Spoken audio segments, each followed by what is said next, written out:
Subscribe کریں live اداداری جلال پور channel کو اور ساتھ ہی بیل آئیکن ضرور دبائیں۔ لا حول ولا قوة الا بالله العلي العظيم۔ اعوذ بالله من الشيطان اللعين الرجيم۔ بسم الله الرحمن الرحيم۔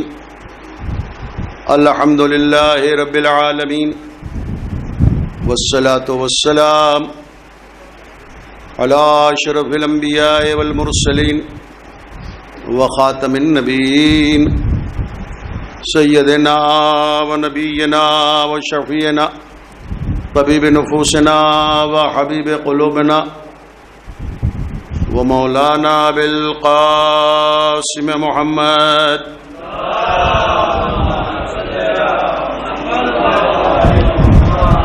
وعلى آله الطيبين الطاهرين المعصومين المظلومين ولعنة الله على الكاذبين۔ أما بعد فقد قال الله تبارك وتعالى في حديث القدسي: كنت كنزا مخفيا فأحببت أن أعرف فخلت الخلق۔ صلوات پڑھیں بر محمد وآلہ محمد۔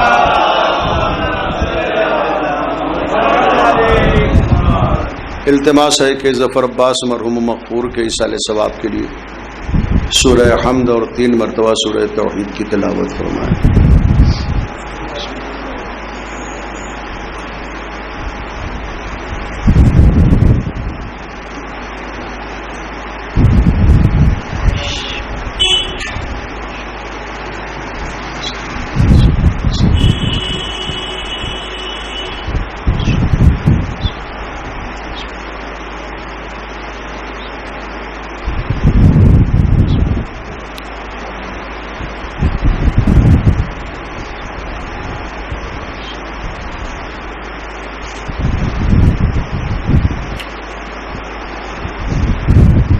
صلوات پڑھیں بلند آواز سے بر محمد وآلہ محمد۔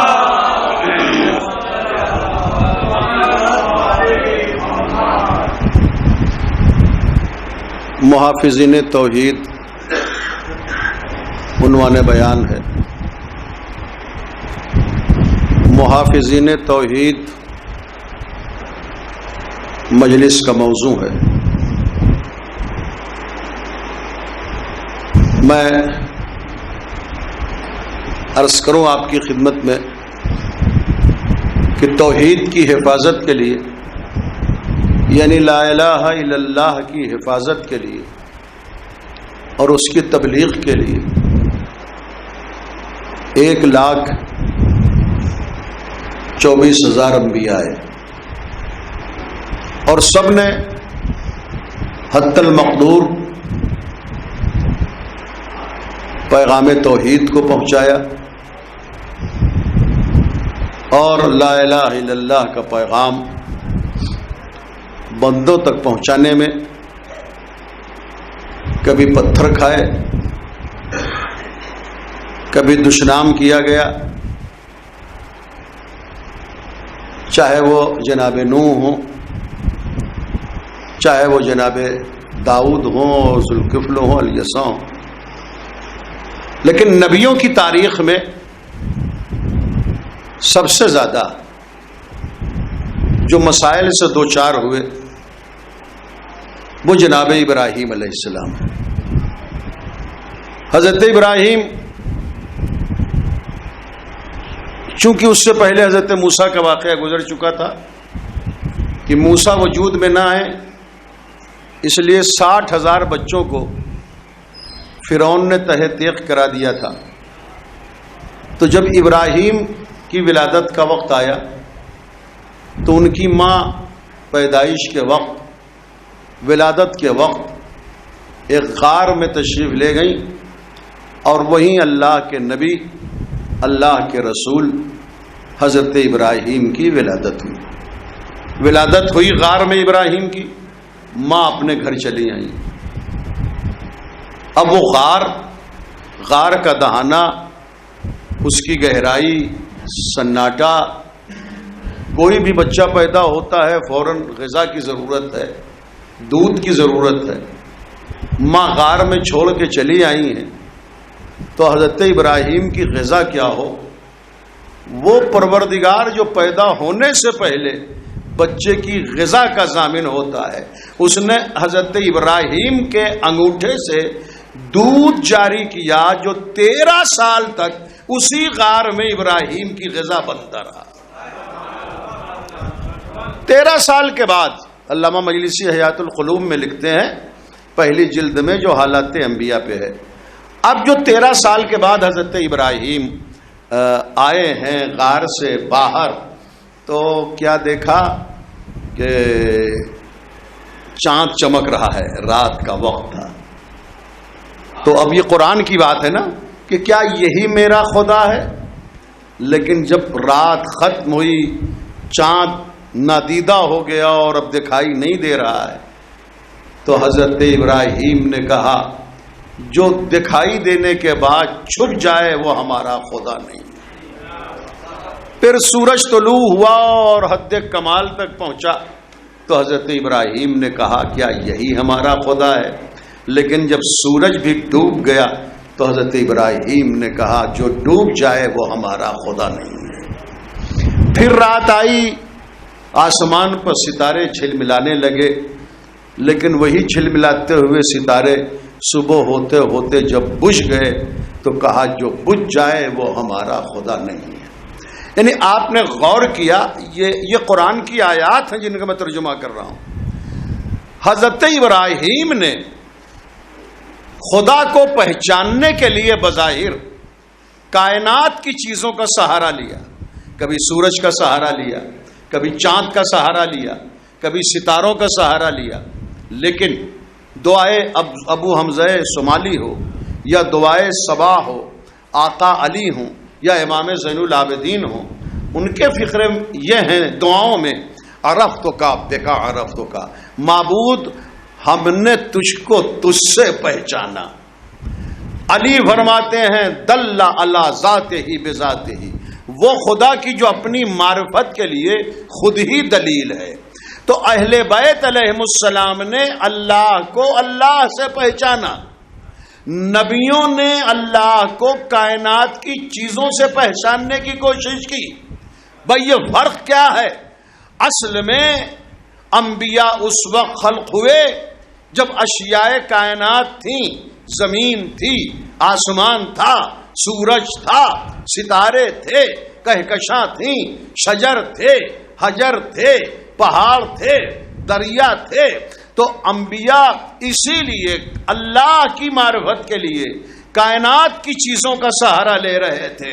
اور اہل بیت تب تھے جب چاند نہ تھا, جب سورج نہ تھا, جب ستارے نہ تھے, جب کہکشاں نہ تھی, جب زمین نہ تھی, جب شجر نہ تھے, جب حجر نہ تھے. تو اب ظاہر ہے کہ اللہ کو اہل بیت نے پہچانا تو خود اللہ کے ذریعے پہچانا, اللہ کی ذات سے پہچانا.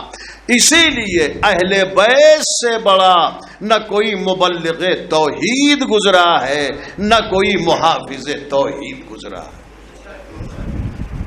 اب جناب ابراہیم بڑے ہوئے, نمرود کے دربار میں تبلیغ کے لیے آئے. بڑی توجہ رکھیے گا.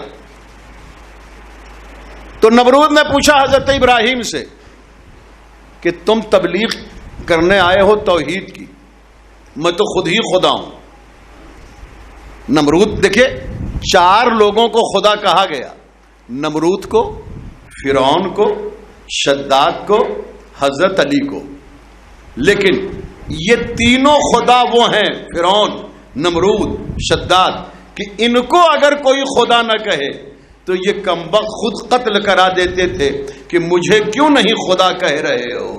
اور حضرت علی اس خدا کا نام ہے کہ نصیری جب خدا کہہ رہے تھے تو حضرت علی انہیں قتل کرا دیتے تھے کہ تم مجھے خدا کیوں کہہ رہے ہو.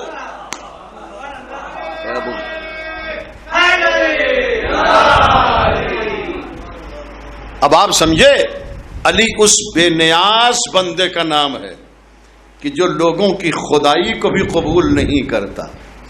لوگ کہتے ہیں کہ خلافت کے لیے تلوار کیوں نہیں اٹھائی. میں کبھی کبھی ننا منا یہ شعر پڑھتا ہوں کہ خلافت کے لیے وہ کیا لڑے گا, خلافت کے لیے وہ کیا لڑے گا خدا بننے سے جو انکار کر دے. جو خدائی نہ قبول کرے وہ چند کلومیٹر پھیلی ہوئی خلافت کو اور حکومت کو کیا قبول کرے گا. اسی لیے جب پیشکش کی کہ آپ حکومت لے لیں تو علی نے کہا لے جاؤ اپنا یہ تخت, یہ تاج, یہ حکومت. علی کی نظر میں تمہاری یہ حکومت بیمار بکری کے ناک سے بہنے والے گندے پانی سے بھی زیادہ ذلیل اور کمتر اور رسوا. اور کر رہے جانے محترم, ٹھیک ہے حضرت علی کو خدا کہا گیا. شاعر کہتا ہے کہ قدم قدم پہ حد اعتبار لگتا تھا, قدم قدم پہ حد اعتبار لگتا تھا. آپ مجھے 35-40 سال سے سن رہے ہیں لیکن اس شعر کو بڑے حوصلے سے سنیں, اس شعر مصرے کو. قدم قدم پہ حد اعتبار لگتا تھا, اسی کے ہاتھ میں کل اختیار لگتا تھا. نصیریوں کی نگاہوں کا کچھ قصور نہیں, وہ تھا ہی ایسا کہ پروردگار لگتا ہے. وہ تھا ہی ایسا جس کا خطاب ولی اللہ, جس کا لقب نفس اللہ, جس کا زچا خانہ بیت اللہ, جس کا ہاتھ ید اللہ, جس کا کان اذن اللہ, جس کا بازو جنب اللہ, جس کا چہرہ وجہ اللہ, جس کا کان اذن اللہ, جس کا خطاب ولی اللہ, جس کا دوست رحمت اللہ, جس کا دشمن لعنت اللہ, جس کا پورا وجود اللہ سے منسوب ہو. نصیری دھوکہ تو کھا ہی جائیں گے. لیکن آئیے میں ذرا تمہید عرض کروں حضرت ابراہیم کی. عرض یہ کروں آپ کی خدمت میں کہ پوچھتا ہے نمرود, ابراہیم تم جس خدا کی تبلیغ کر رہے ہو اور یہ کہہ رہے ہو کہ میں اس خدا کو مانوں, تو پہلے یہ بتاؤ تمہارا خدا ہے کیسا. تو سورہ بقرہ دوسرا سورہ آیت نمبر 258, بسم اللہ الرحمن الرحیم. وَإِذْ قَالَ إِبْرَاهِيمُ رَبِّيَ الَّذِي يُحْيِي وَيُمِيتُ. ابراہیم نے کہا میرا خدا وہ ہے جو زندہ بھی کرتا ہے مردہ بھی کرتا ہے. ابراہیم نے نمرود کے بھرے ہوئے دربار میں خدائی کا جو اسٹیٹس اور معیار بتایا وہ بتایا ہے زندہ کرتا ہے خدا, مردہ کرتا ہے. تو یہ آیت آج بھی تو قرآن میں ہے نا, سورہ بقرہ کی آیت نمبر 258. اور حضرت ابراہیم کوئی عام رسول نہیں ہے. دیکھیں رسولوں میں بھی درجہ بندی ہے, تو افضل ترین رسول ہیں اور اتنا عظیم رسول کہہ رہا ہے کہ میرا رب وہ ہے کہ جو مردہ کرتا ہے اور زندہ کرتا ہے.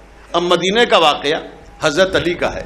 ایک شخص نے ایک ضعیفہ کو بہکایا جس کے پاس ایک ہی بیٹا تھا جو جوان تھا, اور اس بہکانے والے نے, بڑھیا کو بہکانے والے نے یہ کہا کہ علی کا بڑا دعویٰ ہے سلونی سلونی قبل ان تفقدونی, پوچھ لو قبل اس کے کہ تم مجھے کھو دو.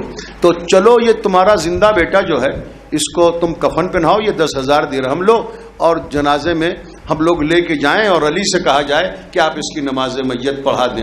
تو اگر زندہ کی نماز پڑھا دیں گے تو پتہ چل جائے گا کہ دعویٰ سلونے میں کتنی صداقت ہے. اب 10,000 جسے درہم مل جائیں وہ اس کو بہکنے میں کوئی دقت نہیں ہے. وہ تیار ہو گئی, ایک زندہ نوجوان کو کفن پہنایا گیا, تابوت میں رکھ کے لایا گیا.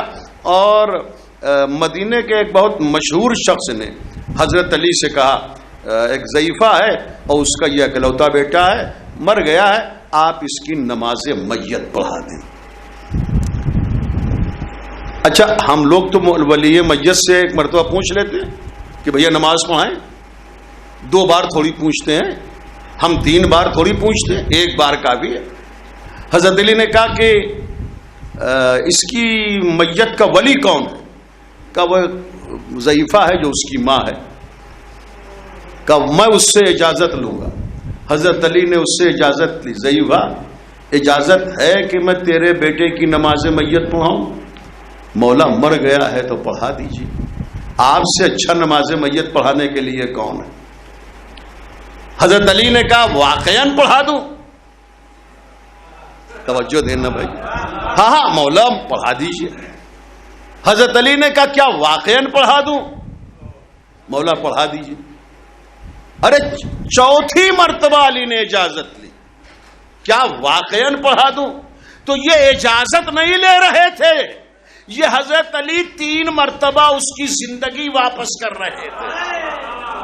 اب اگر کوئی مارنے ہی کے لیے تیار ہے تو مولا علی کیا کرے؟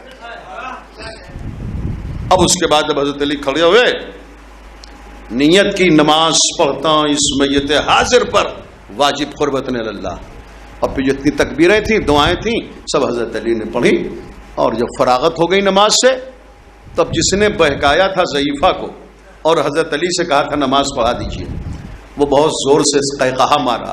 میرے مولا نے کہا کیا ہنس رہے ہو، ذرا دیکھو چادر کھول کے وہ زندہ ہے کہ مردہ ہے؟ اب جو واقعی تابوت کو کھولا تو دیکھا وہ زندہ جوان مر چکا تھا۔ تو اب وہ جس نے بہکایا تھا بڑھیا کو، تو بڑھیا کو جب معلوم ہوا میرا بیٹا جو زندہ تھا وہ مر گیا، تو ظاہر ہے کہ اب نفسیاتی طور پر پہلے تو ناراض ہوئی اس پہ جس نے بہکایا تھا، تو بڑی تیز آگے بڑھی اور کہا کم وقت ہو، ذرا رک جا، تو نے مجھے بہکا دیا، میرا جوان بیٹا مر گیا۔ ارے ٹھہر تو جا۔ بڑھیا، اب ظاہر ہے بڑھیا ہے، وہ جوان ہے، اچھا پھر جس کی پرانی بھاگنے کی عادت ہو تو ایک بڑھیا کتنا پیچھا کر سکتی ہے۔ خیر اب وہ ضعیفہ آئی مولا علی کے حضور، آقا مولا حاجت روا مشکل کشا داماد پیغمبر، جب آپ کو یہ پاور حاصل ہے کہ آپ زندہ کو مردہ کر دیں تو آپ کو یہ بھی حق حاصل ہے کہ آپ مردہ کو زندہ کر دیں۔ حضرت علی نے ایک ٹھوکر ماری اور وہ جو مردہ تھا وہ زندہ ہو گیا۔ کہ مولا میں نہ سمجھتی تھی کہ آپ نماز میت پڑھا دیں گے تو میرا زندہ بیٹا مر جائے گا۔ اب جو حضرت علی نے جواب دیا ہے اس بڑھیا کو، اگر آپ واقعی سمجھ جائیں گے تو آپ کے لیے مناسب ہے کہ آپ بولیں، معاملہ مولانا کا نہیں ہے، علی جیسے مولا کا ہے۔ جب ضعیفہ نے کہا کہ مولا میں نہ سمجھتی تھی کہ آپ نماز پڑھا دیں گے تو میرا زندہ بیٹا مر جائے گا، تو حضرت علی نے یہی کہا کہ تجھے اتنی بھی معرفت نہیں تھی کہ اللہ اپنے امام کی نماز کو کہیں باطل بھی کرے گا؟ امام وقت جب نماز پڑھا دے کسی میت کی تو وہ میت ہے۔ تو ابراہیم نے کیا کہا تھا؟ وَإِذْ قَالَ ابراہیم رَبِّيَ الَّذِي يُحْيِي وَيُمِيتُ، اے نمرود میرا خدا وہ ہے کہ جو مردہ بھی کرتا ہے زندہ بھی کرتا ہے۔ علی نے زندہ بھی کیا مردہ بھی کیا۔ کیا خیال ہے؟ اچھا اور بھی تمہارے خدا کا کوئی کارنامہ ہے؟ اب یہ بھی قرآن کی آیت ہی ہے، سورہ بقرہ دوسرا سورہ آیت نمبر 298، فَإِنَّ اللَّهَ يَأْتِي بِالشَّمْسِ مِنَ الْمَشْرِقِ فَأْتِ بِهَا مِنَ الْمَغْرِبِ۔ اے نمرود تو خدائی کا دعویٰ کرتا ہے، میرا خدا وہ ہے کہ جو روزانہ مشرق سے سورج کو نکالتا ہے، اگر تو خدا ہے تو ایک دن مغرب سے سورج کو نکال دے۔ بھیا یہ چیلنج ابراہیم نے دیا جو قرآن میں آج تک موجود ہے۔ سن 7 ہجری ہے، خیبر فتح ہوا، مدینے جا رہے ہیں رسول اللہ اصحاب کے ساتھ، حضرت علی کے ساتھ، ایک منزل آئی جسے منزل صحبہ کہتے ہیں۔ جب وہاں پہنچے تو ایک مرتبہ بیٹھے رسول اللہ تو وحی نازل ہونے لگی۔ جب وحی نازل ہونے لگی تو شاید اتنی طویل وحی کبھی نہ نازل ہوئی ہو کہ سورج ڈوب گیا۔ تو ایک مرتبہ حضرت علی نے پوچھا، رسول اللہ نے پوچھا جب وحی کا سلسلہ ختم ہوا کہ اے علی تم نے نماز پڑھ لی عصر کی؟ کہا ہاں یا رسول اللہ، اشاروں سے پڑھ لی، اشاروں سے پڑھ لی۔ تو اب رسول فرماتے ہیں اے علی سورج کو پلٹاؤ، مگر یہ نہیں کہا کہ سورج کو پلٹا کے نماز پڑھو۔ حضرت رسول خدا نے کہا اے علی اب سورج پلٹاؤ. علی تو اشارے سے نماز پڑھ چکے تھے. دیکھیے سچویشن کے تحت, حالات کے تحت نماز کا مطالبہ ہے. ایک شخص جو کھڑا نہیں ہو سکتا اس پر واجب ہے کہ وہ بیٹھ کے نماز پڑھے. اگر بیٹھ کے نماز نہیں پڑھ سکتا تو لیٹ کے پڑھے, داہنی کروٹ پڑھے. داہنی کروٹ نہیں پڑھ سکتا تو بائیں کروٹ پڑھے. کچھ سچویشن ایسی آتی ہے نماز پڑھنے کے لیے جہاں نہ قیام ہو سکتا ہے, نہ رکوع, نہ سجدہ. مثلا ایک شخص ڈوب رہا ہے تو جو ڈوب رہا ہے اس پہ بھی نماز واجب ہے. ایک شخص جو میدان جنگ میں جہاد کر رہا ہے اس پر بھی نماز واجب ہے. ایک شخص جو جل رہا ہے خدا نخواستہ اس پہ بھی نماز واجب ہے. لیکن جو جل رہا ہے, جو ڈوب رہا ہے, جو میدان جنگ میں ہے, وہ نہ رکوع کر سکتا ہے, نہ سجدہ کر سکتا ہے, نہ قعود کر سکتا ہے, تو اس پہ کیا واجب ہے؟ اشاروں سے نماز پڑھ لے. اور اب دوبارہ یہ ضروری نہیں ہے کہ اگر وہ عذر ختم ہو گیا تو اب کھڑے ہو کے رکوع اور سجدہ کے ساتھ نماز پڑھے. اشاروں سے پڑھی ہوئی نماز کافی ہے. آپ نہیں بول رہے تو شاید ایک آدھ مثال اور دوں. ایک شخص 12:30 بجے نماز ظہر اور عصر لکھنؤ میں پڑھ کے چلا. اب وہی رہتا تھا وہ تو 4 رکعت پڑھے گا نا. یہاں دہیاور آیا کسی عزیز سے ملنے کے لیے, اس کا نہ گھر ہے یہاں نہ زمین ہے, اور ابھی سورج نہیں ڈوبا ہے, تو کیا پھر یہاں نماز پڑھے گا؟ نہیں, جو لکھنؤ میں نماز پڑھ لی وہ کافی ہے. اس وقت تکلیف شرعی وہی تھا, تو علی کے لیے تکلیف شرعی تھا اشاروں سے نماز پڑھنا. رسول نے کہا اے علی ذرا سورج پلٹاؤ. سورج پلٹا کے علی نے نماز پڑھی تو, مگر ظہر اور عصر کی نہیں پڑھی, شکرانے کی نماز پڑھی کہ اللہ نے مجھے اتنا پاور دیا کہ میں سورج کو پلٹا سکتا ہوں. علی نے اشارے سے نماز پڑھی اپنی بندگی بچانے کے لیے. سورج کو پلٹا کے شکرانے کی نماز پڑھی اس کی خدائی بچانے کے لیے.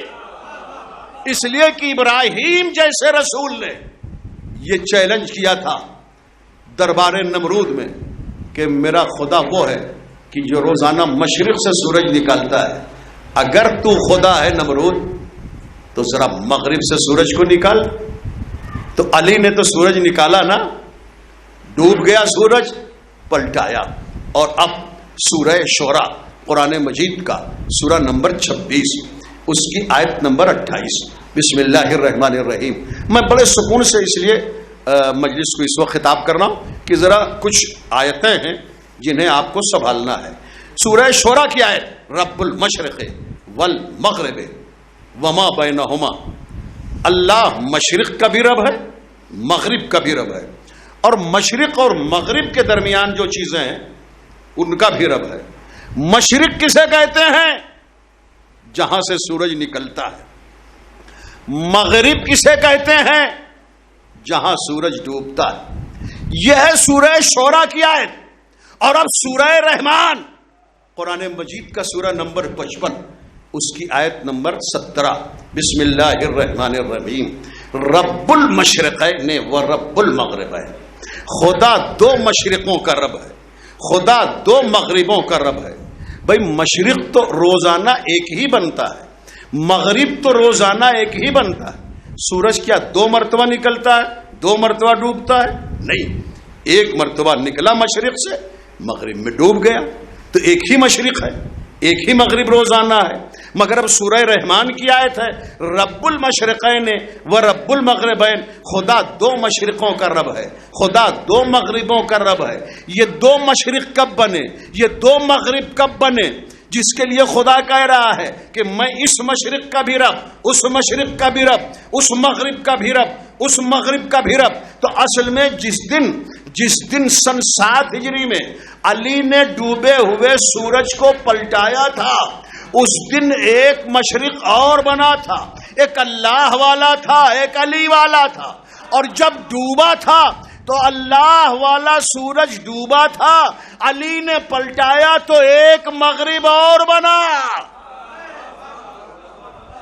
تو خطرہ تھا کہ اس کمال پر کوئی علی کو خدا نہ کہہ دے. اسی لیے اللہ نے سورہ رحمان میں کہا دیکھو علی والے مشرق کا بھی میں ہی رب ہوں اور اپنے والے مشرق کا میں ہی رب ہوں, اپنے مغرب کا میں ہی رب ہوں. علی نے سورج کو ڈبو کے پلٹانے کے بعد جو مغرب بنایا اس کا بھی رب میں ہی ہوں. تو بزرگان محترم, ابراہیم نے توحید کی تبلیغ میں جو مشقتیں اٹھائیں, سالانہ عید کا موقع ہے اور جو بت پرست جو کافر ہیں وہ بستی کے باہر چلے گئے. بت خانہ بستی کے اندر تھا. اب جب واپس آئے ہیں وہ کافر, وہ بت پرست, وہ ابراہیم کے محلے والے, شہر والے, تو دیکھا کہ سارے بت ٹوٹے ہوئے ہیں. بت شکن تو دو ہی گزرے, یا ابراہیم یا حضرت علی. مسلمانوں نے فرط عقیدت میں محمود غزنوی کو بھی بت شکن لکھ دیا, اس لیے کہ سومناتھ کے مندر کے جو بچھڑے اور چھوٹی چھوٹی چیزیں تھیں بت کے نام پر انہیں توڑا تھا محمود غزنوی نے. مسلمانوں نے اس کی تحقیق نہیں کی کہ اس نے بت نہیں توڑے تھے بلکہ ہیرے جواہرات سونا چاندی حاصل کرنے کے لیے بت توڑے تھے. بت شکن کے طور پر بت نہیں توڑے تھے, لالچ کے تحت بت توڑے تھے محمود غزنوی نے. تو حضرت ابراہیم بت توڑ ڈالے, قوم آئی, دیکھا بت ٹوٹے ہیں. تو ان بت پرستوں نے کہا بھائی دیکھو ایک ابراہیم تھا جو ہمارے بتوں کی مذمت کرتا تھا, وہ ایک فتح تھا, فے تے الف. بت پرستوں نے ابراہیم کو کیا کہا؟ فتح. جو محدود دائرے میں بتوں کو توڑے وہ فتح ہوتا ہے, جو کعبے کے 360 بتوں کو توڑے وہ شاہ لا فتح ہوتا ہے.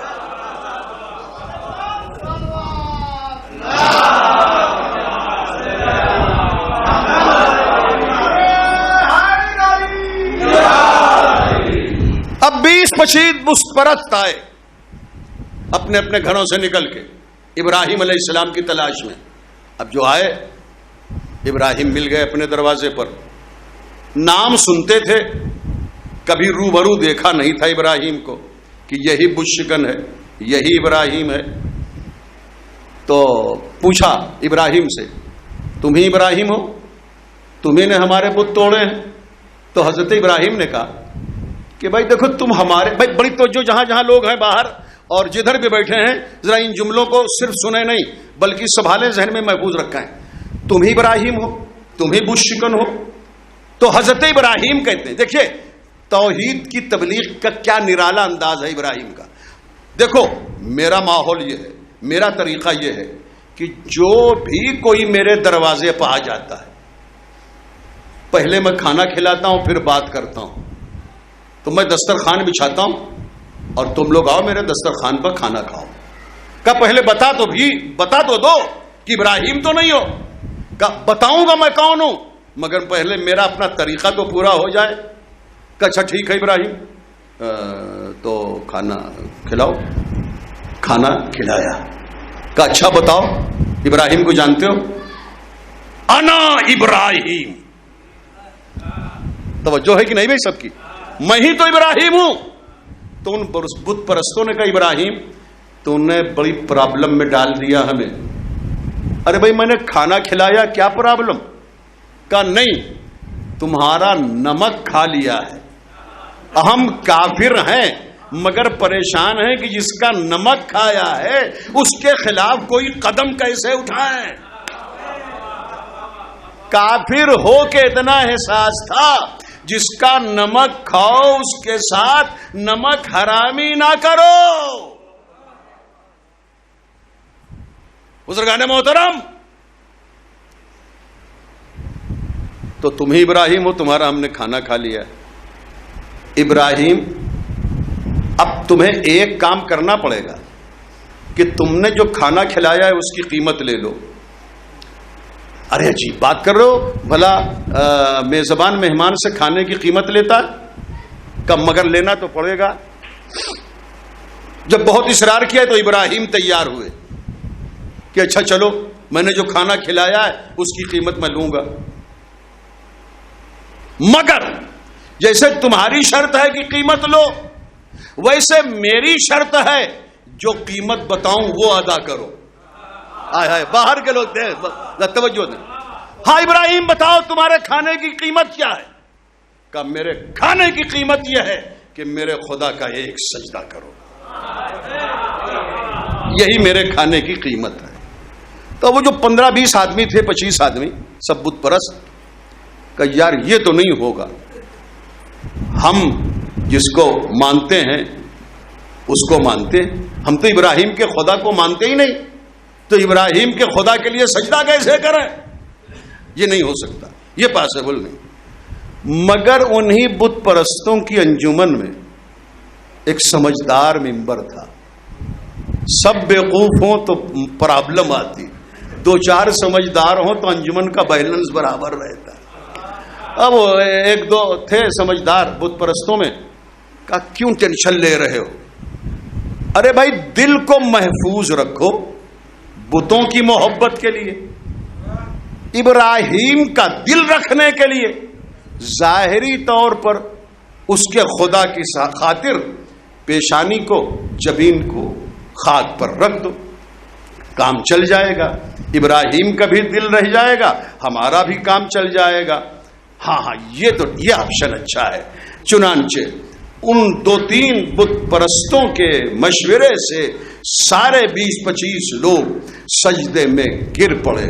ادھر پیشانی سجدے میں جب رکھنے جا رہے تھے، فوراً ابراہیم نے ہاتھ اٹھائے، پروردگار سر کا جھکانا میرا کام تھا، دل کا جھکانا تیرا کام۔ توجہ دیں۔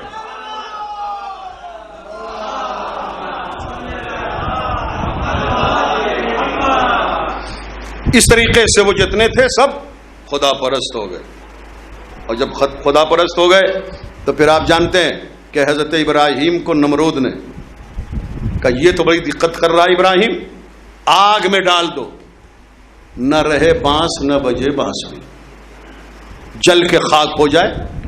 بڑے توحید کا پرچار کر رہا ہے ابراہیم۔ مہینوں لکڑیاں جمع کی گئیں۔ نمرود خدا ہے بظاہر، مگر آگ کے شعلے اتنا بلند ہوئے کہ اس کی بھی سمجھ میں نہیں آ رہا ہے کہ ابراہیم کو آگ میں ڈالا کیسے جائے۔ تو منجنیق کا مشورہ دیا ایک شخص نے، اس میں رکھو، چکر دو، تو دور سے پھینکو گے تو ابراہیم وہیں جائیں گے جہاں ان کو جانا ہے۔ اس سے پہلے سن لیں، میں بڑے سکون سے پڑھ رہا ہوں، ظاہر ہے کہ آپ میرا طرز خطابت جانتے ہیں، لیکن ان باتوں کو آپ کے ذہن میں اتارنا ہے، اس لیے اسی سکون سے پڑھنے کی ضرورت ہے۔ قابل فخر سامعین اور واجب الاحترام مومنین، اب اس موقع پر 2 مخلوق اللہ کی، ایک چھپکلی ایک میڈک۔ چھپکلی آگ کو پھونک مار رہی تھی تاکہ ابراہیم کا جسم زیادہ سے زیادہ جلے۔ میڈک پھدک پھدک کر تھوڑا تھوڑا پانی لے کے آگ کی طرف پھینک رہا تھا۔ جبریل سے رہا نہ گیا، کہا میڈک ننھی مخلوق ہے تو یہ 2 قطرے آسمان سے بات کرنے والے جو آگ کے شعلے بجھ جائیں گے۔ خدا کی قدرت سے میڈک بولنے لگا کہ سید الملائکہ جبریل، یہ تو مجھے بھی معلوم ہے۔ بھئی بولیں گے، موڈ سب کا بنا ہے نا۔ میڈک نے خدا کی قدرت سے یہ گفتگو کی، اے جبرائیل یہ تو مجھے بھی معلوم ہے 2-4 قطرے آگ کو بجھا نہیں سکتے، مگر میں اپنے اس عمل سے قیامت تک کے لیے یہ بتانا چاہتا ہوں کہ میں ابراہیم کے ساتھ ہوں، نمرود کے ساتھ نہیں ہوں۔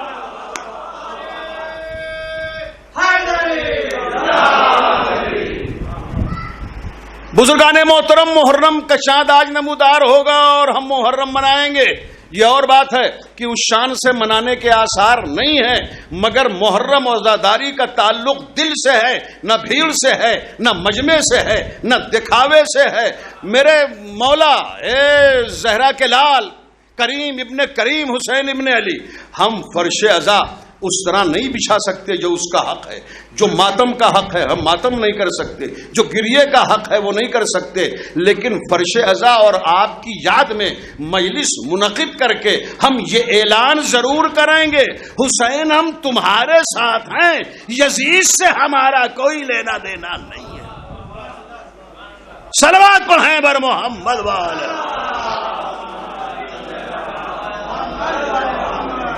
اور اس کے بعد منجنیم میں رکھا اور پھینکا گیا ابراہیم کو.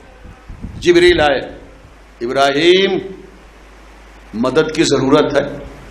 اللہ سے پرمیشن لیا ہے جبریل نے, جاؤں پروردگار, ایک ہی تیری توحید کا مبلغ ہے روئے زمین پر, وہ آگ میں ڈالا جا رہا ہے, تو میں جاؤں تبلیغ کے لیے, میں جاؤں ابراہیم کو بچانے کے لیے. کہا جاؤ, اگر تمہاری مدد قبول کرے تو کرو. آئے جبریل, ابراہیم ابراہیم تمہیں میری مدد کی ضرورت ہے. دیکھیں ایک شیعہ کی شان کیا ہوتی ہے.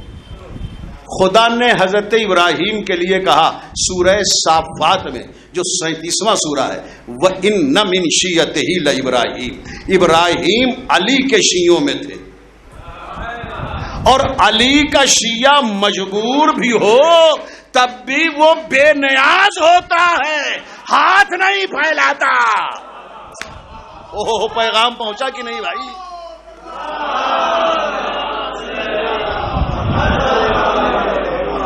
کیوں نہیں کہہ دیا حضرت ابراہیم نے ہاں جبریل مدد کی ضرورت ہے اور مدد کرو میری؟ نہیں کہا, بلکہ عجیب خوبصورت جواب دیا ابراہیم نے, جبریل مدد کی ضرورت تو ہے مگر تمہاری مدد کی ضرورت نہیں ہے. تو جبریل کہتے ہیں پھر جس کی مدد چاہیے اس سے مدد طلب کرو. دیکھیں ایک شیعہ کا کیا سمجھا بوجھا جواب ہو سکتا ہے, وہ ابراہیم نے دیا, جبریل جس سے مدد چاہیے اس سے بتانے کی ضرورت نہیں ہے. توجہ دے. تو بہرحال ڈالے گئے نا ابراہیم آگ میں, جل گئے کہ بچ گئے؟ بچ گئے نا. موسیٰ آگ سے جلے تھے کہ بچے تھے؟ جلے تھے نا موسیٰ, ہاتھ جلا تھا, زبان جلی تھی. ابراہیم جلے. ارے ابراہیم تو ابراہیم, جو کرتا پہنے تھے وہ بھی نہیں جلا, جو لباس پہنے تھے ابراہیم وہ بھی جلا. ابراہیم نبی تھے, کرتا تو نبی نہیں تھا. کیا سن رہے ہیں بھائی؟ ابراہیم رسول تھے, ان کا لباس تو رسول نہیں تھا. پتا چلا اگر کپڑا اور لباس بھی نبی سے رسول سے منسوب ہو جائے تب بھی اس میں یہ حقیقت آ جاتی ہے آگ اسے نہیں جلاتی. اب سمجھے آگ پر ماتم کرتے ہوئے ہم کیوں نہیں جلتے؟ عباس کا علم ہمارے ہاتھ میں ہوتا ہے. صلوات پڑھیں بر محمد والے.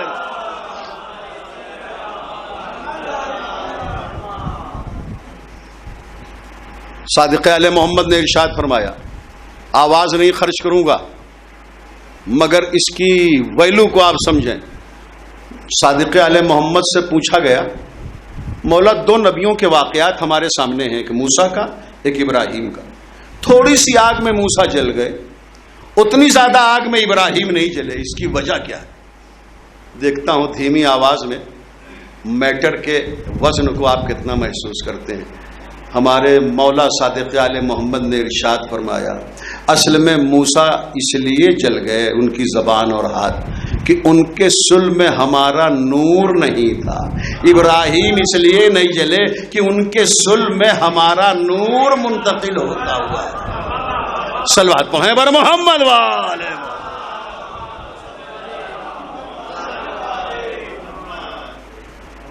اور پھر اس کے بعد پھر وہ اور امتحان ہے, اس کو میں چھوڑ رہا ہوں, مجھے حضرت علی اور امام تک آنا ہے. تو کہنے لگا نمرود ابراہیم بہت باتیں ہو گئیں, بہت مسائل ہو گئے ہمارے تمہارے درمیان, اب تو میں تمہارے خدا سے جنگ کرنا چاہتا ہوں اپنی فوج کو لے کے. 1 لاکھ سے زیادہ کی فوج نمرود کی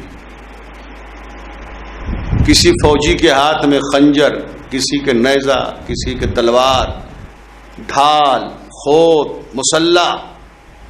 نمرود لشکر لے کے آ گیا اپنے فوجیوں کو لے کے. کہا ابراہیم اب تم اپنے خدا سے کہو کہ وہ اپنا لشکر بھیجے. خدا کی قسم اللہ نے ایسا عجیب و غریب لشکر بھیجا کہ جس لشکر پر نہ تلوار کام کرے، نہ خنجر کام کرے، نہ نیزہ کام کرے، نہ تیر کام کرے. مچھروں کا لشکر.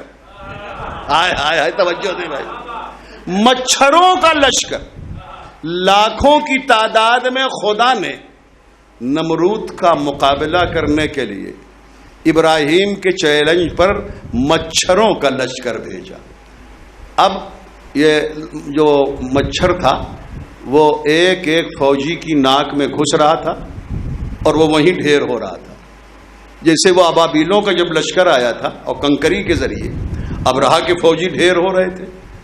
ڈھیر نہیں بھائی، قرآن میں ہے کاسفم معقول، چبائے ہوئے بھوسے کی طرح ابرہا کے فوجی ہو رہے تھے. ایک شعر یاد آ گیا، شعر ابھی یاد آیا، ابھی ایک سیکنڈ میں یاد آیا تو وہ پڑھ دوں شعر. شاعر کہتا ہے کہ جہاں کی کنکری نے فوج کو بھوسا بنا ڈالا. باہر کے لوگ بھی بڑی توجہ رکھیں. فصل ہے 8-10 ہاتھ کا، رہا کرے فصل اور گئے. ہم ایمانی طور پر تو بلا فصل والے، اس لیے سب کو توجہ دینا. جہاں کی کنکری نے فوج کو بھوسا بنا ڈالا، بھلا اس کارخانے کی بنی تلوار کیا ہوگی. لوگ کنکری اور مچھر کو نہیں سمجھ پا رہے، علی کی ذوالفقار کو کیا سمجھیں گے. تو بہرحال اب وہ مچھروں کی فوج آئی اور ہر نمرودی کے ناک کے ذریعے گھسی، وہیں سب مر گئے. مچھر تو نمرود کے بھی ناک کے ذریعے دماغ میں گھسا. یہ کمبخت نہیں مرا. جس طرح سارا 7 لاکھ کا فرعون کا لشکر دریائے نیل میں ڈوب گیا. اب دکھائی نہیں دے رہا کوئی، سب نیچے مر گئے. مگر فرعون کی لاش ابھری. سورہ یونس قرآن مجید کا 10واں سورہ، ارشاد ہوا ننجی کا بے بدنوں کا. فرعون ہم تیری لاش کو محفوظ رکھیں گے تاکہ تیری لاش لوگوں کے لیے عبرت بن جائے. اسی طرح لاکھوں نمرودی اس مچھر کی زد میں آنے کے بعد مر گئے، مگر فرعون نمرود نہیں مرا. 4 مہینے زندہ رہا. ناک کے ذریعے مچھر گیا، دماغ بھیجا کاٹ رہا ہے مچھر. اس وقت کے حکیموں طبیبوں سے رابطہ قائم کیا نمرود نے. بھیا میں دن تو دن رات کو نہیں سوتا، اور اس لیے نہیں سوتا کہ جب سونا چاہتا ہوں مچھر کاٹتا. کیا علاج ہے، کیا دوا ہے؟ کہ بھائی دوا تو کوئی نہیں ہے اس مرض کی. ایک صورت ہے، نمرود تمہارے سر پر جوتے پڑتے رہیں. جب تک جوتے پڑتے رہیں گے وہ جو مچھر ہے نا وہ ذرا ڈسٹرب رہے گا تو پھر تمہیں کاٹے گا نہیں. اب وہ درباری جو تھے، وہ جن کی کوئی ملازمت تھی، کن کی کوئی ملازمت، کسی نے 2 گھنٹہ جوتا مارا، کسی نے 4 گھنٹہ. اب وہ ظاہر ہے کہ جوتا مارنا بھی تو ایک کام ہے، کوئی آسان کام تھوڑی ہے. تو باقاعدہ تنخواہ دار ملازمین رکھنا پڑے جوتے مارنے کے لیے. تو اس نے 1-2 مہینے کے بعد پھر کنٹیکٹ کیا طبیبوں سے، حکیموں سے. نمرود نے جو اپنے کو خدا کہلوا رہا تھا، جس کی ایج 400 سال تھی انتقال کے وقت، اور اس نے حکیموں سے کہا، طبیبوں سے کہا ارے بھیا اب یہ جوتے کب تک کھاؤں گا، کوئی علاج بتاؤ. اب جو حکیموں نے جواب دیا ہے مجھے یقین ہے کہ پورے مجمع کا ایمان تازہ ہوگا. نمرود کے عہد کے حکیموں نے، طبیبوں نے نمرود سے یہ کہا بار بار تم علاج مانگ رہے ہو، یاد رکھو ہم حکیموں کے پاس مرض کا علاج ہوتا ہے، اللہ کے عذاب کا علاج نہیں. توجہ دیں خدا کی قسم، توجہ دیں، صلوات پڑھیں بر محمد وآل محمد۔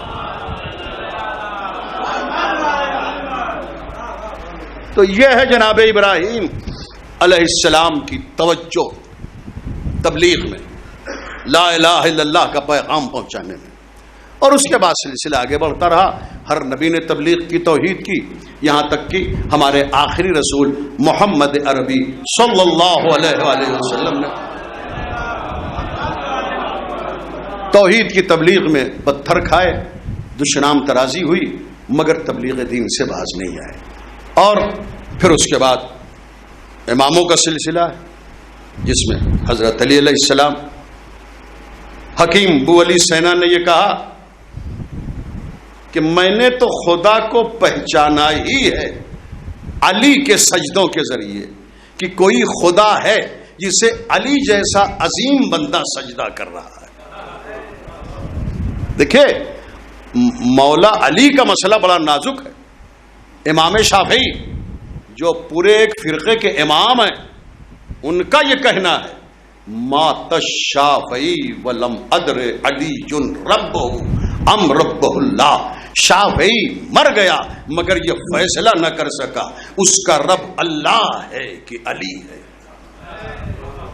اور کر رہے ہیں عزیزان محترم، حضرت علی مکہ ہے، جاگ رہے ہیں نا سبھی، مکہ معظمہ ہے، اور ایک دہریہ، بھائی دہریہ اسے کہتے ہیں جو خدا کو نہ مانے۔ اللہ کے وجود کے بارے میں جب وہ بحث کرتا تھا تو ہمیشہ جیت جاتا تھا، سامنے والا ہار جاتا تھا۔ اسے خبر ملی، وہ مکے کے آس پاس کے دیہات کا رہنے والا تھا، کہ ایک محمد ہے جو کہتا ہے میں اللہ کا رسول ہوں، تو میں اس سے جاؤں گا بحث کرنے، محمد سے۔ تو اپنے دیہات سے چلا، مکہ میں آیا، راستے میں علی مل گئے۔ علی کا سن مبارک اس وقت 9 برس کا تھا، اور یہ اچھا خاصا سن رکھتا تھا دہریہ، تقریباً 90 سال کا تھا۔ تو وہ مولا علی مل گئے راستے میں، عمر ہے 9 سال کی۔ اب اس سے ظاہر ہے کہ اسے یہ بڑا گھمنڈ ہے کہ یہ 9 برس کا بچہ ہے، میں تو بوڑھا ہوں۔ کہ بھائی میں فلاں دیہات سے آیا ہوں، ایک شخص ہے جو کہہ رہا ہے میرا نام محمد ہے، میں اللہ کا رسول ہوں، میں اللہ کو نہیں مانتا، میں محمد سے اللہ کی توحید اور اس کے وجود کے بارے میں سمجھنے آیا ہوں۔ تو حضرت علی نے مسکرا کے کہا محمد رسول اللہ تک بعد میں جانا، پہلے مجھ سے تو بات کر لے۔ بھائی اب ذرا توجہ دیں، پورا حوصلہ، پوری توجہ چاہیے، مجھ سے پہلے بات کر۔ کہ تم سے کیوں بات کریں؟ کہ میں اسی محمد رسول اللہ کا وصی ہوں، اگر وصی سے تو ہار گیا تو ضرورت ہی نہیں ہے کہ اس وصی کے رسول کے پاس تو جائے۔ تم محمد کے وصی ہو؟ ہاں ہاں، میرا نام علی ہے، 9 برس کے بچے ہو، میں 90 برس کا بوڑھا ہوں، بات کرو گے مجھ سے؟ ہاں بات کروں گا۔ کہ تو اللہ کے بارے میں تمہارا کیا خیال ہے؟ حضرت علی نے کہا اللہ ہمیشہ سے ہے، ہمیشہ رہے گا۔ مجھے بار بار نہ کہنا پڑے کہ توجہ چاہ رہا ہوں، اس لیے کہ میں مومنین کے چہروں کو دیکھ رہا ہوں، اور کبھی کبھی ضرورت محسوس ہوتی ہے کہ یہ کہوں کہ توجہ چاہتا ہوں، تو ایسا اب نہ ہونے دیں، آپ مستقل متوجہ رہیں۔ کہا تو حضرت علی سے کہہ رہا وہ دہریہ کہ تم یہ کہتے ہو اللہ ہے، تو اللہ سے پہلے کیا ہے؟ حضرت علی نے کہا اللہ سے پہلے کیا ہے؟ اللہ سے پہلے اللہ ہے۔ توجہ ہے نا بھائی؟ کہ اچھا اللہ اگر ہے تو اس وقت کدھر ہے؟ مولا علی نے کہا ہر طرف ہے۔ اس دہریے نے کہا خدا اس وقت کیا کر رہا ہے؟ حضرت علی سے کہا اس وقت خدا کیا کر رہا ہے؟ تو حضرت علی نے کہا، دیکھیں اسے تحفے کے طور پر بھی سنیں، مجلس کے طور پر، بیان کے طور پر، حضرت علی کی فضیلت کے طور پر۔ حضرت علی نے اس دہریے سے کہا کہ تمہیں 1 سے 10 تک کی گنتی آتی ہے؟ مولا علی سے کہتا ہے، اب 9 برس کے ہیں، ارے صاحبزادے یہ کوئی مشکل کام ہے، 1 سے 10 تک کی گنتی کیوں نہیں آئے گی؟ کہا تو بتا تو دو۔ کہا 1 2 3 4 5 6 7 8 9 10۔ کہا اچھا یہ تو 1 سے 10 تک گنا ہے، اس کی الٹی گنتی بھی گن سکتے ہو؟ ہاں اس میں کون دقت ہے؟ کہا ذرا گنا کے بتاؤ۔ کہا 10 9 8 7 6 5 4 3 2 1۔ مولا علی نے کہا 1 سے پہلے کیا ہے؟ سن رہے نا بھائی، 1 سے پہلے کیا ہے؟ دہریے نے کہا 1 سے پہلے کیا ہے؟ اب 1 سے پہلے کچھ نہیں، وہی تو گنتی کا پہلا عدد ہے۔ کہ ابھی تو تم کہہ رہے تھے کہ جو شے موجود ہوتی ہے وہ اسی وقت موجود ہوتی ہے جب اس سے پہلے بھی کوئی چیز موجود ہو۔ 1 سے پہلے تو بتا نہیں سکتا، خدا سے پہلے خدا ڈھونڈنا چاہتا ہے۔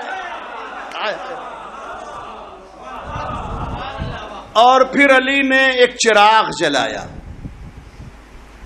کہ بتا یہ کس طرف ہے چراغ کی روشنی؟ اس دہریے نے کہا، بوڑھے نے، ارے اس کا اجالا کسی سائڈ میں تھوڑی ہے، کسی طرف میں تھوڑی ہے، چراغ کا اجالا ہر طرف ہے۔ وہی تو میں علی کہہ رہا ہوں، میرا خدا کسی طرف نہیں ہے، ہر طرف، ہر سائڈ میں۔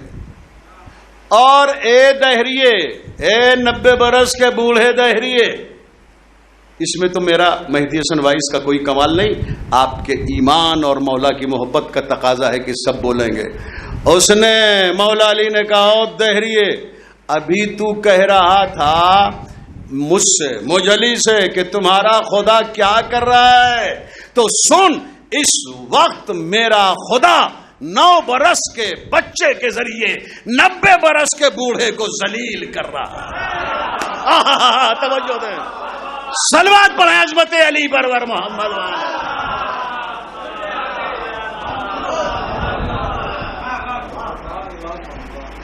توحید کے سب سے بڑے مبلغ کو یا علی کہتے ہیں، یا حسن کہتے ہیں، یا حسین کہتے ہیں، یا زین العابدین کہتے ہیں، یا محمد باقر کہتے ہیں، یا جعفر صادق کہتے ہیں، یہ ہمارے 12 امام توحید کے سب سے بڑے مبلغ ہیں۔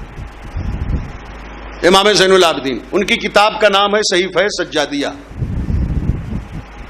صحیفہ کاملہ، 54 دعاؤں کا مجموعہ، صحیفہ کاملہ۔ میں جس مدرسے سے فارغ ہوا ہوں، وائزین، آج کے تقریباً 40 سال پہلے وہ صحیفہ کاملہ، صحیفہ سجادیہ، ظاہر ہے کہ وہ عربی میں ہے، اس کا انگلش میں ٹرانسلیشن ہو کر بھیجی گئی برٹش انگلینڈ۔ تو وہاں ایک دہریے نے امام سجاد علیہ السلام کی صحیفہ کاملہ کو پڑھا۔ صحیفہ کاملہ میں مولا سجاد نے ہواؤں کے وزن کو بتایا ہے، سورج کی روشنی کے وزن کو بتایا ہے، ہوائیں کیسے چلتی ہیں بتایا ہے، اس کا کریم ہونا، اس کی شان کیا ہے، اس کی رحمانیت، اس کی رحیمیت، اس کی قدرت، اس کا اپنے بندوں پر مہربان ہونا، یہ ساری چیزیں۔ دعا بعد میں ہے، اللہ کا وصف پہلے ہے۔ دعا بعد میں ہے، اللہ کی توحید کا ذکر امام سجاد نے پہلے کیا ہے۔ تو وہ دہریہ جو خدا کو نہیں مانتا، اس نے جب مولا سجاد کی صحیفہ کاملہ کو پڑھا تو اس کا یہ بیان، اس کا یہ فیصلہ آیا کہ میں بے شک منکر خدا ہوں، لیکن مسلمانوں کے، شیعوں کے چوتھے امام زین العابدین کی صحیفہ کاملہ کو پڑھ کر اب میں مجبور ہوں کہ خدا کو مانوں، مگر اسی خدا کو مانوں گا جس کا تعارف زین العابدین نے صحیفہ کاملہ میں کرایا۔ آپ دیکھیں کس طرح حفاظت کی ہے توحید کی معصومین نے۔ 5ویں امام کا عہد ہے اور کیسے کیسے دہریوں کو شکست دی۔ چھٹے امام کا پیریڈ، اس سے زیادہ کسی امام کو عمر ہی نہیں ملی، 65 سال۔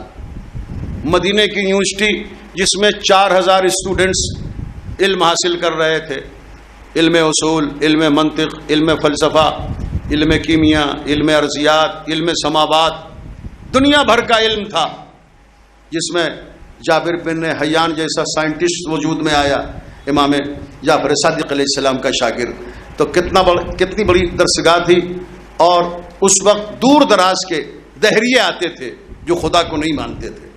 ایک دہریہ آیا، ایک منکر خدا آیا صادق آل محمد کی خدمت میں، کہ میں خدا کا منکر ہوں، آپ وجود خدا کو ثابت کر دیں تو مان لوں۔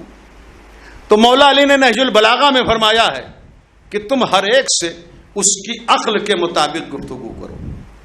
اب وہ دہریہ تھا، منکر خدا تھا، اس کی جو عقل تھی اس کے مطابق گفتگو کی۔ کہا تو وجود خدا کو سمجھنا چاہتا؟ کہا تو نے کبھی کشتی کا سفر کیا؟ کہ میرا مکان ایسی جگہ ہے، مجھے کشتی کا سفر روز کرنا ہوتا ہے۔ کہا کبھی دریا میں طوفان آیا ہے جب تو سفر کر رہا ہو؟ کہاں آیا ہے۔ کہا کشتی ہچکولے لینے لگی ہو، کبھی اس طرف کبھی اس طرف، اور ایسا محسوس ہوا اب ڈوبی تب ڈوبی؟ کہا فرزند رسول ایسا بارہا ہوا ہے کہ ایسا لگا کشتی اب ڈوب جائے گی تب ڈوب جائے گی۔ کہ جب کشتی کے ڈوبنے کا خطرہ تم دیکھتے ہو تو یہ بھی ذہن میں رہتا ہے کہ اب بھی کوئی بچا لے گا، اب بھی کوئی بچا لے گا؟ کہا یہ تو ذہن میں آتا ہے۔ کہا وہ احساس کہ ڈوبتی ہوئی کشتی کو اب بھی کوئی بچا لے گا، اسی احساس کو خدا کہتے ہیں۔ صلوات پڑھیں بر محمد والے۔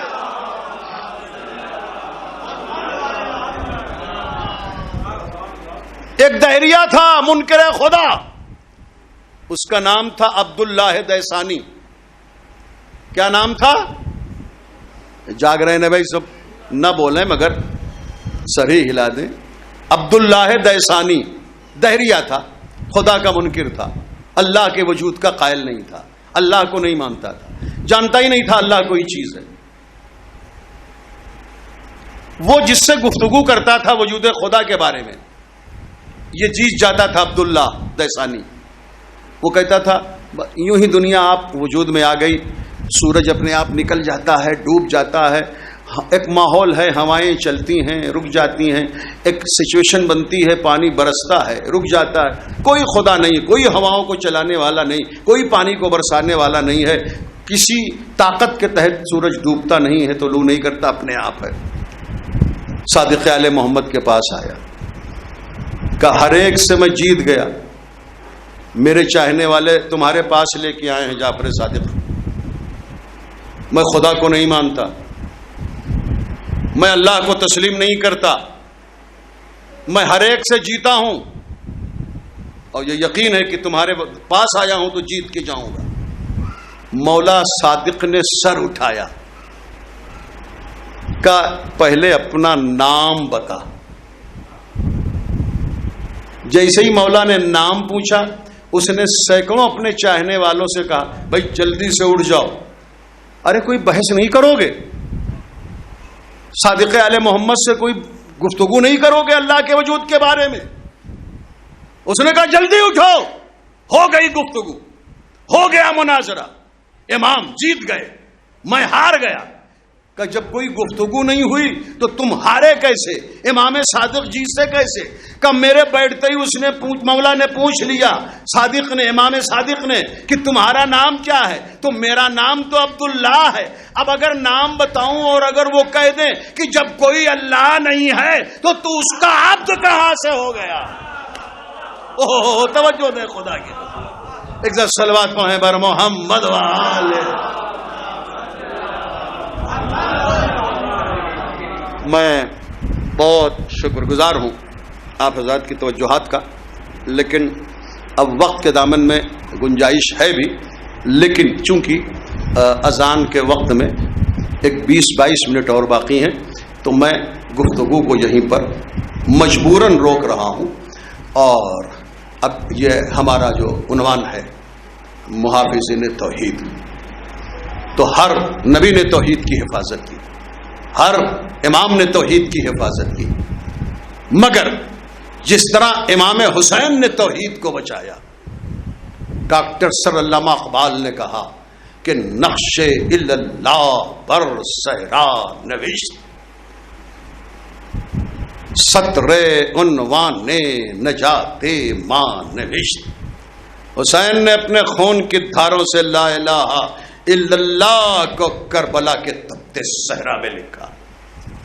اجمیر کے خواجہ نے کہا شاہ است حسین، بادشاہ است حسین، دین است حسین، دین بنا است حسین، سرداد نداد دست در دست یزید، حقا کی بنائے لا الہ است حسین۔ توحید کے سب سے بڑے مبلغ کو حسین کہتے ہیں۔ حسین کی شہادت نے بتایا کہ کوئی خدا ہے جسے حسین سجدہ کروا۔ آج بظاہر 99% کیا بلکہ 100% یہ یقین ہے کہ محرم کا چاند افق پر نمودار ہوگا۔ یہ تحفظ توحید کا مہینہ ہے، یہ باطل پر حق کی فتح کا مہینہ ہے جس کا چاند نمودار ہو۔ پوری دنیا میں جہاں جہاں حسین کے عزادار بستے ہیں وہ فرش عزا بچھائیں گے، نہ ہو ماتم ہو۔ پرسوں میں عظمت عزاداری کے عنوان پر مجلس پڑھ رہا تھا ٹانڈا میں، راجہ کے میدان میں، تو وہ بڑا حساس موضوع تھا اور میں نے سوچا تھا کہ اسی موضوع کو یہاں مکمل کروں، مگر عزاداری کے موضوع کو یہاں ٹچ نہیں کیا میں نے، اس لیے کہ دل نے چاہا کہ ہمارے دوست، ہمارے بھائی ظفر عباس مرحوم ایک نہایت ہی ملنسار انسان، ایک مومن انسان، قوم کا درد رکھنے والا انسان، جو صرف آدمی نہیں تھا، آدمی سے انسان بن گیا تھا۔ آدمی ہونا بہت آسان ہے، انسان ہونا بہت مشکل ہے۔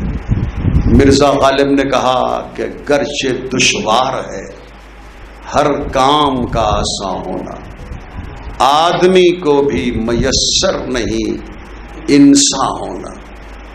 آدمی جب انسان بن جاتا ہے تو وہ اپنے مقصد خلقت کو مکمل کرنے لگتا ہے۔ ظفر عباس مرحوم جن کی ملاقات ہم سے سب سے پہلے دہیاور میں نہیں ہوئی تھی، مسقط میں ہوئی تھی، اور مسقط ہم بہت گئے۔ پہلی ہی مرتبہ گئے تو وہاں کے جو خواجہ حضرات ہیں علی باقر اور عبد الحسین ابھی باحیات ہیں، صاحب روکتے روکتے مجھ سے 50 مجلسیں پڑھوائیں۔ تو اور یہ بھی ظفر بھائی اور بھی 3 ظفر نام کے دہیاور ہی کے اس وقت اور اطراف کے تھے، بہت اچھا ماحول، اور عزاداری کا وہاں گھر گھر عزا خانہ ہے مسقط میں، تو وہاں ملاقات رہی ہماری۔ تو آپ یقین مانیں کہ میں وہیں سے پہلی ملاقات میں ظفر بھائی سے متاثر ہو گیا تھا۔ بے پناہ محبت کرنے والا انسان آج ہمارے درمیان نہیں ہے، اور یوں تو ظاہر ہے کہ یہاں کسی کا بھی انتقال ہو جائے، میں آپ لوگوں کے درمیان ایک طویل عرصے سے آ رہا ہوں تو تکلیف ہوتی، لیکن ادھر اس مہینے میں 2 میتیں، ایک ہمارے ڈاکٹر احسن صاحب کا انتقال اور پھر یہ ظفر بھائی کا انتقال، خود میرے لیے ذاتی طور پر انتہائی صدمے کا سبب ہے۔ ہماری دعا ہے کہ خدا ان کے درجات کو بہت بلند فرمائے۔ یہ جتنے اچھے انسان تھے اتنے ہی اچھے عزادار بھی تھے، اور یقیناً یہ وادی السلام میں جہاں رہیں گے وہاں حسین کی عزاداری کریں گے، لیکن بظاہر آپ کو کمی نظر آئے گی کہ حسین کے عزادار کم ہوتے جا رہے ہیں. انتقال پرملال کی وجہ سے حسین کے عزادار اس سال دکھائی نہیں دے رہے. رونے والوں، میں نے پرسوں کی مجلس میں عرض کیا تھا اور اس میں سے صرف 1-2 منٹ لینا چاہتا ہوں. اس بیان کا یہاں خلاصہ کرنا چاہتا ہوں کہ پورے ہمارے ہندوستان میں جو 1 ارب 30 کروڑ کی آبادی ہے اور شیعہ صرف 5-6 کروڑ ہیں. عزادار کتنے ہیں ہندوستان میں؟ 80 کروڑ. تو 75 کروڑ جو حسین کے عزادار ہیں وہ شیعہ نہیں ہیں، وہ یا سکھ ہیں یا ہمارے ہندو بھائی ہیں یا ہمارے اہل سنت بھائی. اجمیر کی عزاداری خواجہ کے مزار پر کئی لاکھ کا مجمع یہ محرم کے 10 دن ہوتا ہے. کیا وہاں کوئی شیعہ ہوتا ہے؟ ہوں گے 200-400 شیعہ، باقی سب یا ہندو ہوتے یا پھر اہل سنت ہوتے. پنجاب اتنا بڑا صوبہ ہے ہندوستان کا، وہاں تو صرف ماریل کوٹھلا میں کچھ تھوڑا بہت شیعہ ہیں، جبکہ پنجاب کی عزاداری پوری دنیا میں مشہور ہے. وہاں سکھوں کی انجمن ہے. امرتسر کی عزاداری، امرتسر میں کئی شیعہ ہیں. جالندھر کی عزاداری، لدھیانہ کی عزاداری. ایک بات آپ سن لیں، مہدی حسن وائس کی نقل کیجئے گا. میں ادھر اس ہفتے جتنی بھی مجلسیں پڑھ رہا ہوں یہ لفظ ضرور پڑھتا ہوں. یاد رکھیں جو جہاں بڑی توجہ سے اس جملے کو سنے نہیں سوالے. حسین کی عزاداری کا تعلق دین سے نہیں ہے، مذہب سے نہیں ہے، بلکہ انسانیت سے ہے، تہذیب سے ہے، ثقافت سے ہے. اب جہاں بھی انسانیت ہوگی، تہذیب ہوگی، ثقافت ہوگی، وہاں حسین کی عزاداری ہوگی. وہاں پھر مذہب نہیں دیکھا جاتا. اسی لیے اگر حسین کی عزاداری کا تعلق مذہب سے ہوتا تو لکھنؤ کے عاشور کے جلوس میں سوامی سارنگ جی زنجیر کا ماتم کرتے ہوئے نظر نہ آتے. حسین کی عزاداری کا تعلق اگر صرف شیعوں سے ہوتا تو منور رانا کو یہ کہنے کی کیا ضرورت تھی؟ وہ تو اہل سنت شاعر ہے کہ پھر کربلا کے بعد دکھائی نہیں دیا، پھر کربلا کے بعد دکھائی نہیں دیا. ایسا بھی کوئی شخص کی پیاسا کہیں جسے.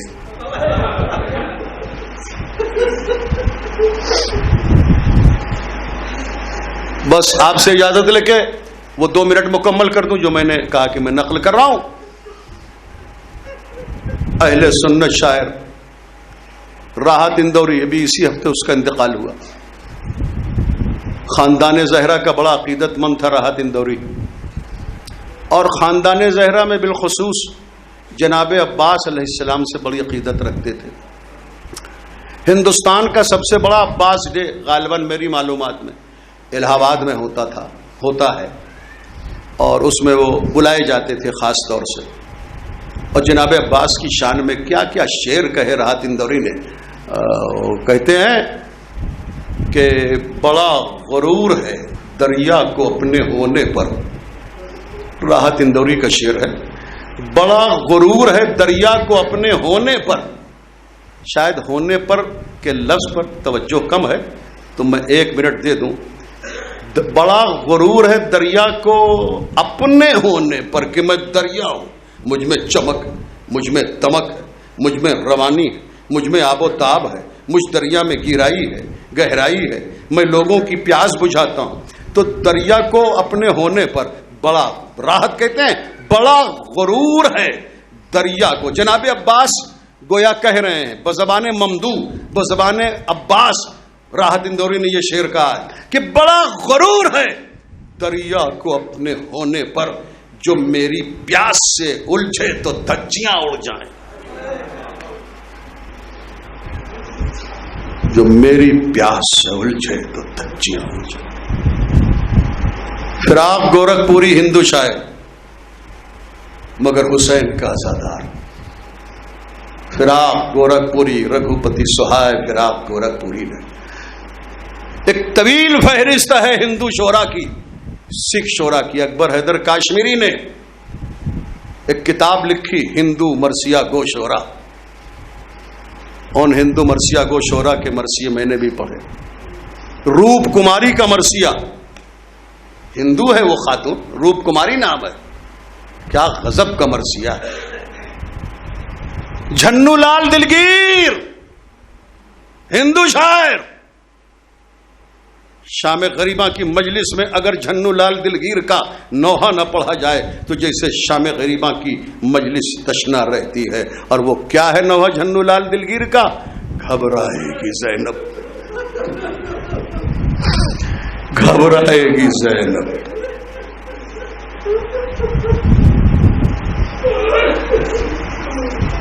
ہاں زدارو، سال بھر تک جس محرم کے چاند کا انتظار تھا وہ چند گھنٹے کے بعد افق پر نظر آئے گا. میرے مولا حسین، حالات کی مجبوری. مولا تم چاہو تو ابھی کورونا کا قہر ختم ہو جائے. کوئی بہت بڑی مصلحت ہوگی کہ آپ اعجاز کو روکے ہوں، ورنہ ابھی چاہو تو ابھی چہل پہل واپس.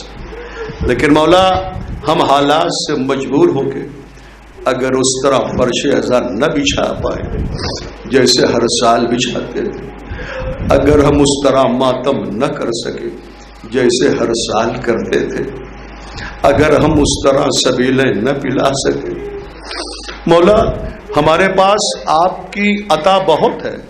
آپ نے اتنا دے دیا کہ ہم محبان اہل بیت کے پاس دولت کی کمی نہیں، حالات کی مجبوری ہے. تو مولا حالات کی مجبوری کے تحت اگر شایان شان عزاداری نہ ہو پائے تو تم کریم باپ کے کریم بیٹے ہو حسین.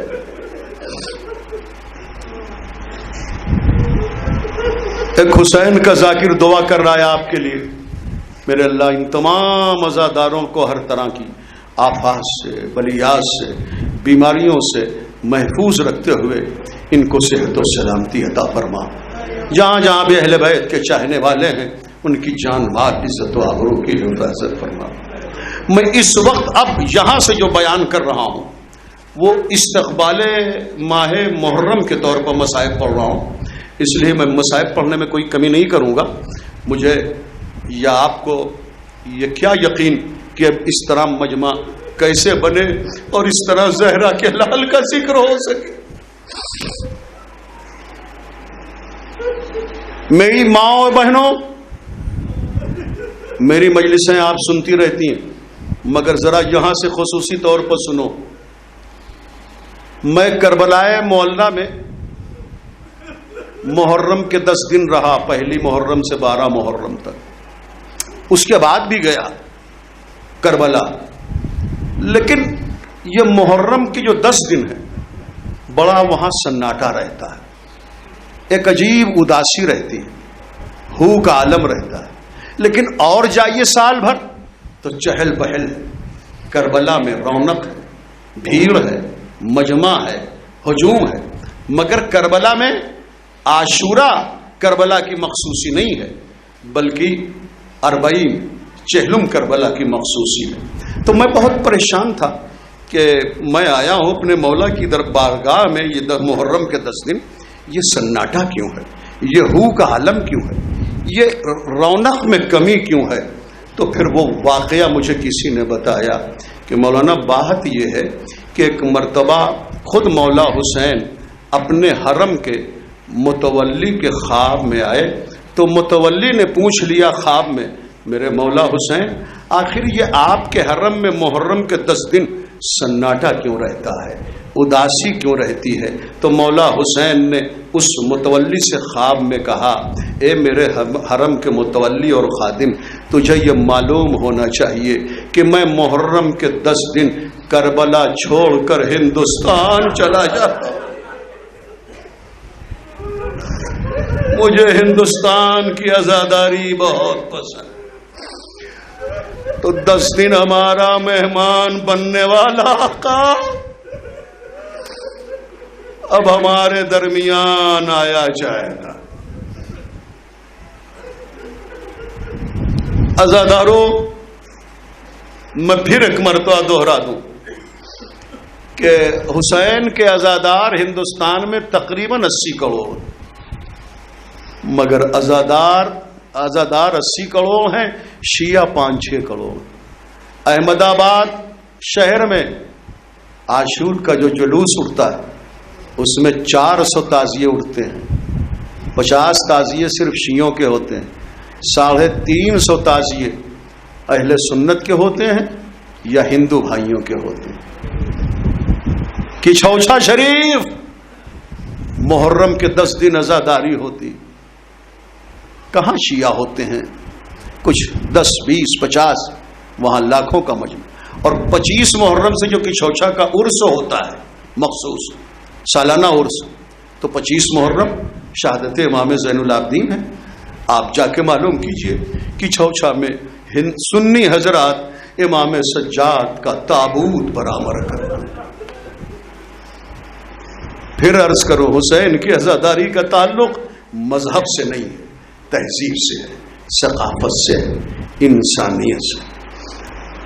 میں ادھر 25-26 سال سے ہندوستان باہر رہتا ہوں. 40 سال ہو گئے مجھے وطن جلال پور کا محرم کیے. اس سال تقریباً 40 سال کے بعد میں وطن میں ہوں اور وطن کا محرم کروں گا. تو بچپن میں جب میں ہندوستان باہر نہیں جا رہا تھا تو 1 سال مجھے مرشد آباد اور کلکتہ بنگال کی عزاداری دیکھنے کا موقع ملا. تو پہلے میں سنتا رہتا تھا، پھر آنکھوں سے دیکھا. وہاں عاشور کا جلوس صبح 8 بجے برآمد ہوتا ہے.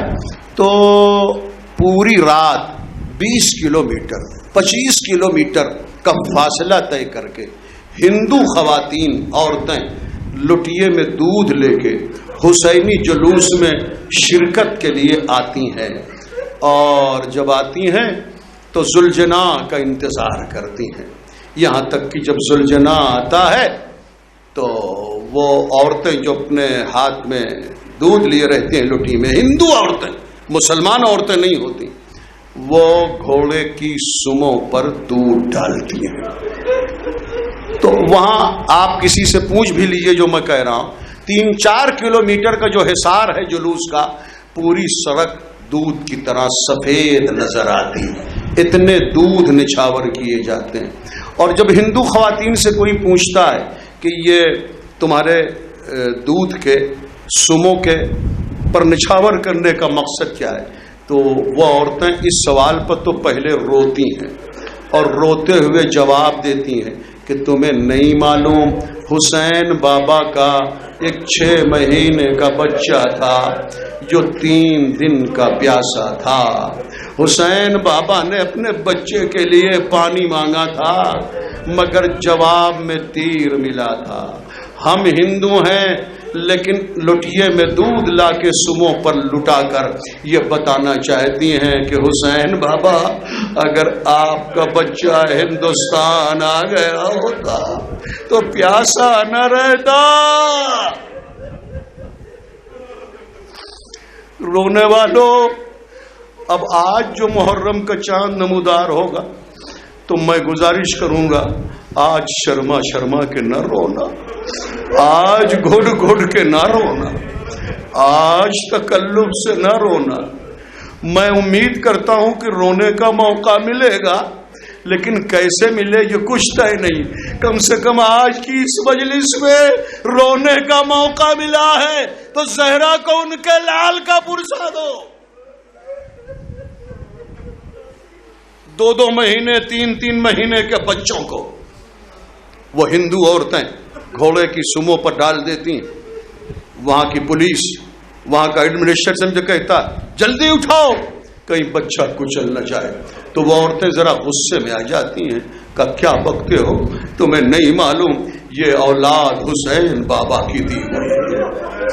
ہمارے کوئی اولاد نہیں ہوتی تھی, ہم نے پچھلے سال حسین بابا سے اولاد مانگی تھی تو یہ اولاد ہمیں ملی. ہاں, یہ محرم کا چاند ہے جو ہوا چاہتا ہے. محرم کا چاند نمودار ہونے کے بعد ہمارے چھوٹے چھوٹے بچے سبیلے لگاتے ہیں, اس لیے کہ کربلا والے پیاسے تھے, سکینہ پیاسی تھی, اصغر پیاسا تھا, ہمارا 4 برس کا 5واں امام پیاسا تھا. محرم کا چاند نمودار ہوتے ہی ہم زمین پر سونے لگتے تھے, اس لیے کہ کوفے کی شہزادیاں جلی ہوئی خیموں کی راکھ پر بیٹھی.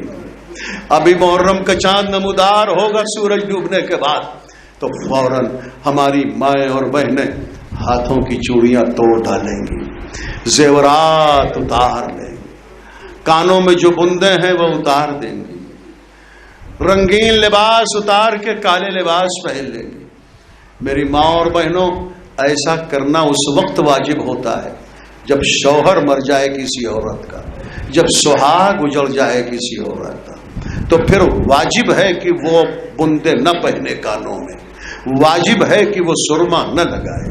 اگر سرما لگایا تو حرام, اگر کانوں میں بندے پہنے تو حرام, اگر رنگین لباس پہنے رکھے شوہر کے مر جانے پر تو حرام. لیکن یہ محرم کا چاند نمودار ہوا, تمہارا شوہر تو سلامت ہے, تمہارا سہاگ تو آباد ہے, پھر چوڑیاں کیوں ٹول ڈالتی ہیں, پھر کالے لباس کیوں پہن لیتی ہیں؟ کہ نہیں معلوم یہ محرم کا چاند وہ چاند ہے جس میں رباب بیوہ ہو گئی, جس میں ام لیلا بیوہ ہو گئی. ہاں عزاداروں, روتے ہوئے محرم کا چاند دیکھنا. سال کے 12 چاند ہوتے ہیں, یہ 11 چاند جو ہوتے ہیں اس میں شریعت کا حکم ہے کہ جب تم چاند دیکھو تو سورہ پڑھو, چاند دیکھو تو خیریت کی دعا مانگو. عجب نہیں, سن 61 ہجری کا چاند جب صغرا نے مدینے میں دیکھا ہو تو خیریت کی دعا مانگی ہو, میرا بابا خیریت سے ہو, میرا چچا عباس خیریت سے ہو, میرا بھیا اصغر خیریت سے ہو. ختم کر دی مجلس. عزادارو, آج یہ چہلم کی مجلس ہے ظفر عباس مرحوم کی. ان کے بیٹے نہیں آ سکے, باہر ہیں, لیکن ان کے بیٹوں کو یہ سن کے بڑا اطمینان ہوا کہ میرے باپ کا جنازہ شان سے اٹھا, غسل ملا, کفن ملا. سجاد کیسے صبر کرے؟ زینب تو کربلا میں سمجھا رہی ہیں, میرے لال سجاد, بابا کی لاش کو دیکھ کے تمہارا چہرہ اتنا بدل کیوں رہا ہے؟ ارے کہیں تمہارا دم نہ نکل جائے بیٹا سجاد. تو سید سجاد نے کہا پھوپھی اماں تم بتاؤ وہ بیٹا صبر کیسے کرے جس کے باپ کا جنازہ بے غسل و کفن کربلا کی جلتی زمین پر پڑا ہو اور بیٹا مجبور ہو کہ ہاتھوں میں ہتکڑی ہو, پاؤں میں بیڑی ہو. زینب نے سمجھا تو دیا سجاد کو, مگر اب خود سے بھی برداشت نہ ہوا. ایک مرتبہ مدینے کا رخ کر کے زینب نے آواز دی, نانا تمہاری نماز میت رحمت کے فرشتوں نے پڑھی تھی, مگر اے نانا ذرا مدینے سے کربلا کا رخ کر کے دیکھو, جس حسین کے لیے تم نے سجدے کو طول دیا تھا, ناقہ بنے تھے, وہی حسین خاک کربلا پر جلتی زمین پر پڑا ہوا ہے. آج ظفر عباس مرحوم کا یہ چہلم ہے. کوئی مر جاتا ہے تو اس کا فاتحہ ہوتا ہے, 10واں ہوتا ہے, اور چہلم ضرور ہوتا ہے. چہلم کے لیے یہ ضروری نہیں ہے کہ 40 دن مکمل ہو, اس سے پہلے بھی ہو جاتا. حسین 10 محرم کو شہید ہوئے, سال بھر گزر گئے, حسین کا چہلم نہ ہوا. سال بھر کی قید کے بعد جب شام کے قید خانے سے رہائی ہوئی, کہا بیٹا سجاد رہائی مل گئی ہے, مگر ابھی زینب نے اپنے بھائی کا چہلم نہیں منایا ہے, کہہ دو ایک مکان خالی کرا دے تاکہ زینب اپنے بھائی کا چہلم منا سکے. مکان خالی ہوا, زینب نے فرش عزا بچھایا, آج جب رات کو فرش عزا بچھانا تو زینب کو سلام کر لینا کہ یہ فرش عزا کی بانی جناب زینب ہے، جنہوں نے شام سے رہا ہو کے فرش عزا بچھایا تھا اپنے بھائی کے غم کے لیے۔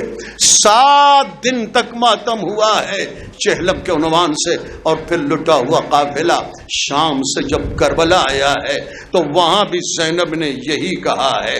عزادارو، جب اماریاں آئی ہیں نا مقتل کربلا میں تو رباب کا ناقہ بیٹھا تب رباب اتری تھی، لیلا کا ناقہ بیٹھا تھا تب جناب لیلا اتری تھی، فضا کا ناقہ بیٹھا تھا تب اتری تھی۔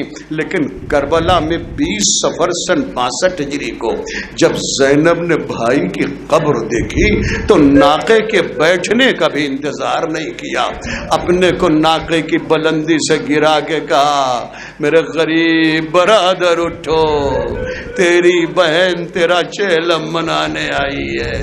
بھیا زینب شام سے رہا ہو کے آ گئی بھیا، مگر زینب بہت شرمندہ ہے، تمہاری امانت سکینہ کو شام کے قید خانے میں کھو کے آئی۔